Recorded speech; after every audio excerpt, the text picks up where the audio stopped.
Mr. President, thank you so very much for granting us this opportunity. We're very grateful. You're welcome. Well, Namibia attended the BRICS summit for the very first time. Can you tell me a little bit of how you found the summit and how this would help the African countries become stronger? Well, it's not the first time. I was here before. And BRICS concept, to me, is not new. When I was at the World Bank, and there was a Canadian group who were discussing this BRICS concept. Yeah. They were even trying to exclude South Africa at that time. Yeah. So they are all trillion countries, and South Africa was 200 million or something. Yeah. So I said, don't leave Africa out again. So I've been in connection with the BRICS concept. But this was different. This was the one that many people have attended. It was well publicized. There were many presidents who had to participate via, wherever they were. So while some were not here, it was massive. It was massive and it was excellent. Beautiful organization by South Africa, I must say. Not only the conference, the dinner that went with the concert, so to say, fantastic. Well, that's great to know. But how do you think that the BRICS platform will help build a stronger ties between African countries? Well, so far, there is only one African country there. Yeah. South Africa. Correct. So any progressive forces, people who are progressive, who are having solidarity from the past, because some of us were freedom fighters, South Africa, Namibia, and many African countries, and there were people who were sacrificing their lives. The Cubans, the Russians, Soviet Union at that time, the Chinese. These are people who were helping us, if not with the weapons, with the training, so that we can free ourselves. So therefore, this is also a reunion of people who have similar approach to the world, and therefore it will be very good. It's a countervailing force too to the Western hegemony, because you cannot just allow people just to decide for the world, and Africa alone will be very, very small. So this is a force that will be a countervailing force to that other force. Correct. And, there was a big announcement yesterday. 6 countries will be joining and enjoying a full membership of the BRICS membership. What does that mean? That one is not my problem. That is a problem I raised in the meeting. Yes. I said we shouldn't become a second United Nations, where you have Security Council, where 5 permanent members, because they are founding members, and others no veto, and so that's inequality. So I let's not repeat similar approach. There was no announcement about criteria of membership. We didn't know who applied. We just had the results. So that was not good for me, because we are already creating dichotomy. Yeah. There are those and there are others, and we are condemning the West for that. Yes, so don't do the same. Correct. But President Ramaphosa, who is the host of the 15th Annual BRICS Summit, assured you... He didn't tell me we were going to admit some. I didn't even know. I was shocked to hear people admit it. So that one is dismissed. Yes. Well, what's your view on prospect of cooperation between Namibia and Russia? Well, we've come a long way. As I said, I kept on telling people the name has changed, but people are the same. So I said whoever was involved in liberation struggle, wherever, must have been supported by Soviet Union, Russian people. And how do you think that would help the continent gain a better position? Relationships like Russia and India and China, as well as Brazil and South Africa, would become a close ally of Namibia because of this platform. So how important is this platform for Namibia? Well, platform is important if we are all participating equally. Then I have a voice. If I'm left out, I don't have a voice, it doesn't help me. But knowing the BRICS background, I'm not doubting that it will be a platform we can use to counter. There are other forces that are really having other ideas. So you need platforms like this where you can come and talk openly, propose your ideas to counter if there is a force that is trying to do wrong things to Namibia or to Africa. Yes, and with the African Continental Free Trade Area, which was one of the main topics during BRICS in Africa, how do you think that would help Africa realize its potential? Well, Africa has potential, untapped potentials. We're now opening up to the world. We had SACU, that's still limited. Now, first we had to think of the REX. When AU was formed, there was a work. President Kwame Nkrumah was saying immediate African unity, one government and so on. President Nyerere said gradualism, because we have different systems and so on. Let's first create regional REX that will now make us to think the same, because DRC and Namibia don't have same systems. So let them come together in Southern Africa, SADC for instance, to harmonize their way of doing things. And eventually we come to now Kwame Nkrumah's idea of now one continental thing has been realized. Both President Nyerere's view and Kwame Nkrumah's have now been realized. Well, even to further realize this idea from Kwame Nkrumah is the idea of forming a new BRICS currency. One of the things that BRICS has done as a 5-member state is surpass the GDP of the G7, which is a big deal. How do you see now the BRICS plus GDP becoming 37% of the world's economy, and then the population skyrocketing to 48%. What do you see that going, and how would that help Namibia in the continent? Well, Namibia is small. By being with them, I will benefit. But we must make that count. It must not be figures. We must now use that, what we have, that others must feel we are a force to be reckoned with. Because we have the muscles, financially and otherwise, and therefore they must listen to us. And they will listen. Yes, they will. And I want to quote you from the statement that you actually read yesterday, because I have a follow-up question for you. You said, the historic domination of the Bretton Woods institution, whose modus operandi is built on loan conditionalities and political prescriptions, which has at times bordered on disregard for national sovereignty. How do you see being able to trade across the continent, not just here, but now you have Argentina and Brazil, and then in the north or the MENA region you have Iran, Saudi Arabia, and UAE. With, you no longer need to utilize the dollar. How do you see your economy stabilizing because of that? Well, I'm a small country, but you see, as long as you are countervailing force, if you are useless, they will impose anything. Take anything, you take it. But when you have a little bit muscle, you will say no. And that is what is creating there. We cannot just accept dollar, we cannot just accept, some people just say, we're not going to use our dollar in Russia down and so on. We say, okay, keep it. We can use our own currency. And that's countervailing force. We are not helpless. Americans can say, take my dollar and say, oh, greenback. No, we say, well, keep it. We have other means too. So you can it gives you bargaining power too. Yes, and as of September 2022, Namibia has discovered that it has insurmountable oil reserves. Insurmountable, come on. Yes, which will attract Western states, and they will start to forge and even close bilateral relationships with you. But now you have, starting 2024, you will have access to the UAE, Iran, and Saudi Arabia, who are also wealthy in oil. And then you could also, with your own currency, sell and trade that oil that you have discovered with the rest of the BRICS members. Can you tell me a little bit of the importance of forging a closer relationship with the BRICS member prior to perhaps opening the doors to others? Well, we don't have a choice.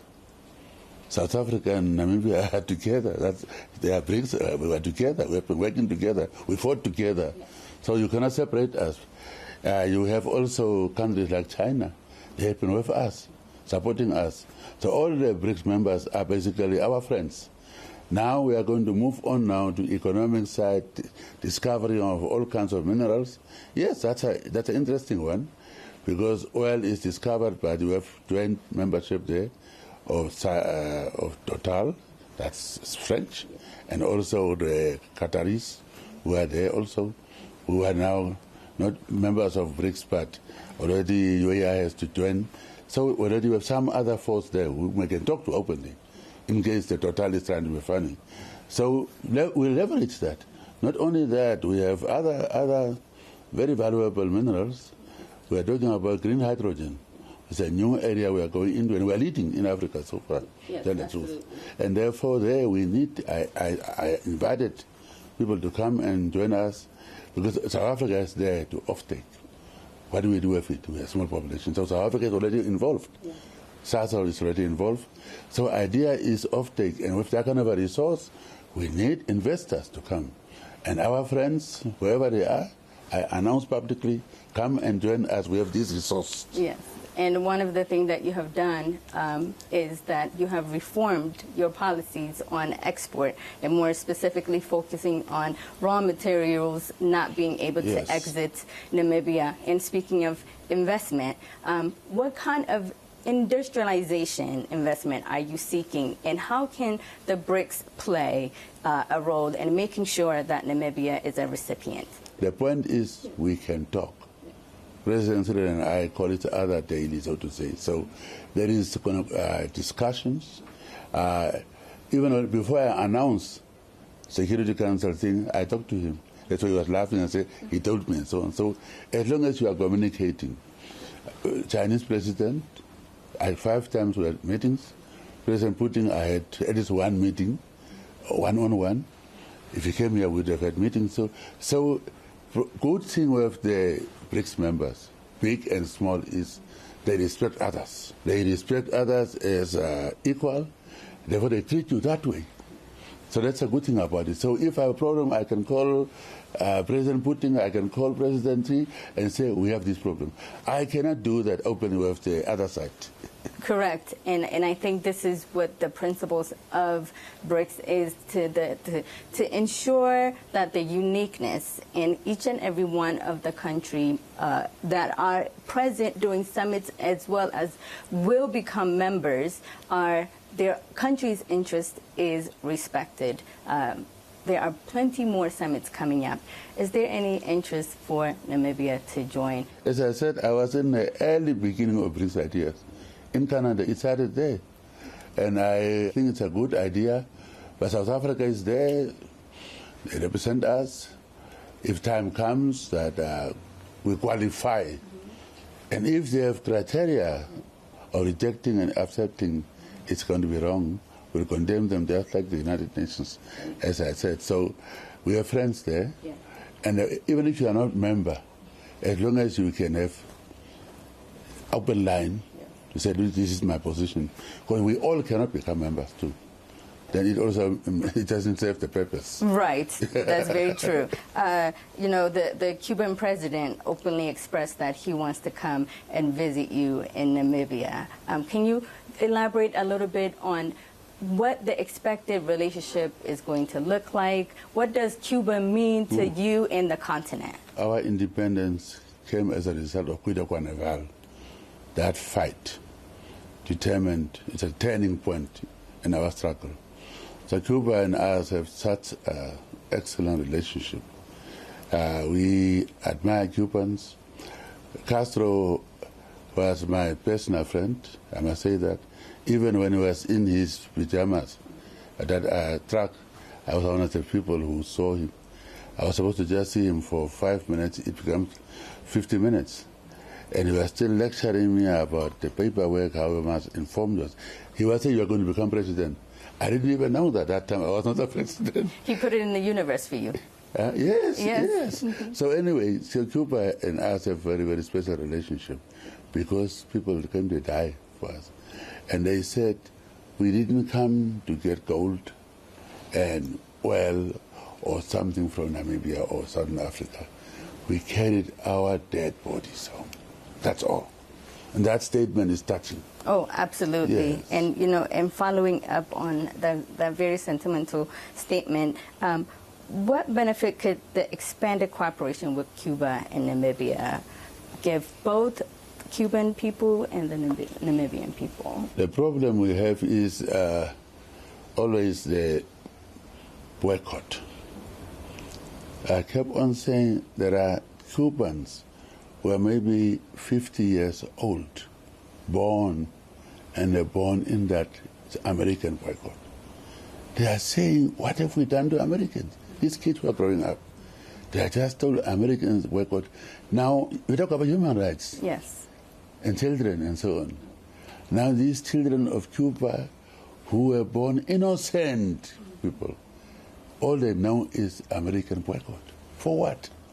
So therefore, when Cuba comes, we always talk, our areas are limited because of resources. If we are trying to joint ventures like in, what was it? But then they cannot bring the money, and we cannot bring the money. So idea is to have at least somewhere where we can maybe barter, which is also difficult.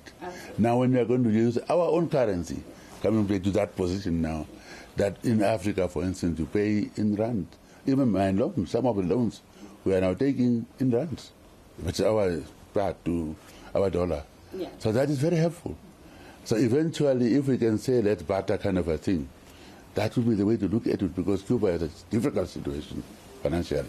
Yes, it is. And, and even though Cuba might not be able to be a big trading partner, one of the focus for the BRICS Summit was the importance of education and across the Global South, prioritizing technology that will help alleviate health issues. What is your national priority in terms of, in these sectors, and how can that be aligned with the BRICS so that way you could also bring in Cuba, who has high interest of building a relationship with Namibia, and they could also be a beneficiary? Well, believe it or not, when you go to Cuba, you will see advanced technology in health. Equipment you see there, I don't know how it comes. Yeah, Cuba has the highest population of doctors, and they usually deploy them globally. Exactly, we have many of them there. So that's already how they are helping. They can help in other areas too. But the issue is Cuba to be allowed to interact with the world openly. And if we are now going to have our own kind of exchange in money, how to pay, settle debts, that may help a lot. The BRICS can help that, because that way we'll free them from that US dollar, what you call, the dollar being used. That's where idea of even frightening them. Dollar is it's not anymore greenbacks only. Yeah. So there could be other things. Greenbacks, the idea is not dying. If it is dying, let's see what BRICS is going to do now. How are we going to really make it to see that we can have our own currencies to pay? Like what happened when people went to Russia. They couldn't use credit cards because they are sometimes dollar based. Yeah. So that kind of a thing. If we have our own currency, or we have agreed how to, we go ahead and do it. There will be no punishment to Russia in that case. But to punish them, you couldn't use your credit card. Now what happens to your human rights? You bought, it's your money that you have credit card, you cannot use it. Do you feel like the West has weaponized the dollar? Definitely. And more specifically because they use it in the form of aid to inject funds into Africa. However, the policies that underline that aid fund are crippling African economies across the continent. What is your take on that? Be careful. When people are announcing so-called billions of aid, they don't give it to us. Many of them will send their experts, they pay them, they pay projects directly. So they don't give you that money. Many people think African governments are given this money, they put in their pockets. Maybe some were doing it in the past, therefore many countries don't give the money. You sign these big agreements, billions and so on, then the projects are funded by them, and they want to bring their own experts. We say, don't do that, you're not helping us. You don't build our capacities. So if you're going to help us, It is let us identify the experts, local experts. So those are the new ways we are doing of anybody to empower our people who are educated, don't have jobs. So don't come with your hundreds of them. Now they may only bring now 2, 3 experts.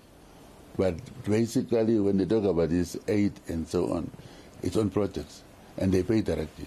And what can Africa do to counter that exploitive behavior? And how can relationships with Russia help Namibia as well as other African countries? The idea is to trust one another.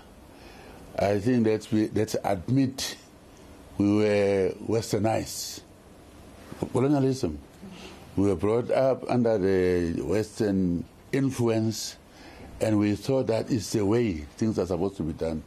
We must just now open up and say you can now open up to other civilizations, older civilizations, and that way you can still get your things, better ones even. For those people that more higher civilizations than many other new people, old civilization, Russian civilization, Chinese, they're older. Yes, absolutely. Yeah. And what are some of the things that Namibia can take away from Russia, China, India, those civilizations that have strong mechanism in place, and with all of the talks, and it will come into fruition, of the gold-backed BRICS currency, how can, more specifically, the 15 African countries that are the CFA dependent, speaking of colonialism, how can they get away from that once this currency becomes available? Well, firstly, those will be open. The BRICS is trying to say we want to have our own say. And therefore, you're not going to worry that I'm going to be punished by dollars being withdrawn from me. I say I can use other currency. And also expertise. We are saying, I said yesterday, we are having these new resources. Come in. Now don't just wait and say, comrade, you said I must come in. There is a procedure to be followed. If somebody preceded you, it will be difficult to kick them out. So we are saying we have these chances now. Those who, when we were raw in fighting, who came to help us, must now also come when we're at the second phase of the struggle. It's still a struggle. They must also join us. So together, we can now look at the economic struggle that we are waging. Yes, and as you mentioned, you have found new resources, and you already had other resources that no longer can leave Namibia raw. Do you think that will impact your relationship with your counterparts, and how can you use the BRICS to your advantage to create new opportunities for Namibian economy? There will be no contradictions and confliction. I mean, we as South Africa, for instance, as I said, even if we have that, what you call hydrogen, we cannot use it. Offtake must be South Africa, because it's a bigger economy, and same with the others. We are saying we have it, we are going to have it. I mean, what is this thing for batteries? The lithium. It's not us. It will be those who have, so they must come and set up. To us, we are saying, come and establish yourself there. Don't take it out. So the door is open. The door is open. I said it publicly. I'm saying it to you publicly. This is a time. Don't come later on. It will be too late. The door will be closed. Yeah. Right now, we are open. Mr. President, I really, truly appreciate the fact that you took this time to speak to us. Thank you very much.